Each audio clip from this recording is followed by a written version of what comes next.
No, viene bien, viene bien. Cuanto menos le des vueltas al partido del domingo, pues mucho mejor. Además, no tiene nada que ver el partido del Oviedo con el partido del Enense. Son partidos completamente distintos, no son dos equipos radicalmente opuestos. Sin embargo, bueno, pues a pesar de ello nos enfrentamos a un buen rival.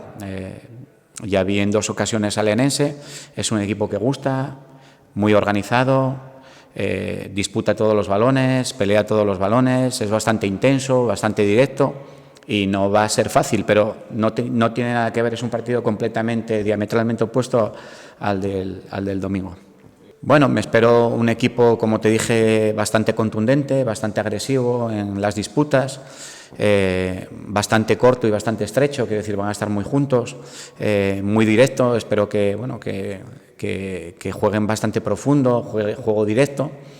Tenemos que jugar con el hándicap del campo, en el sentido de que llevamos mucho tiempo, desde el 2019 prácticamente, sin perder un partido en casa. Entonces tenemos que hacernos fuertes aquí, jugar nuestras armas, que es el campo, las dimensiones, intentar tener un poco la pelota con criterio y hacerles correr, más de lo que habitualmente corren, que ya corren de por sí bastante.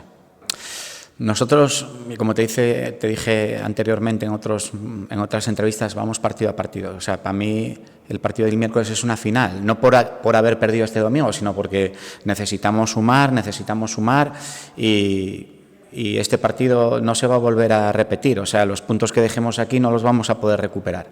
Evidentemente, tenemos que hacernos fuertes aquí, intentar sumar el mayor número de puntos posibles aquí, porque lo vamos a necesitar. Ya ves cómo está la liga, ya ves que bajan muchos equipos y no sabes al final, bueno, pues si vas a estar ahí metido, los vas a necesitar. Evidentemente, ya no solo por los 3 puntos, en eso tienes razón, el hecho de volver a recuperar sensaciones y el hecho de volver a sentirte bien es importante de cara a una semana que son de 3 partidos. Entonces, cuanto mejor lleguemos al próximo partido, pues genial.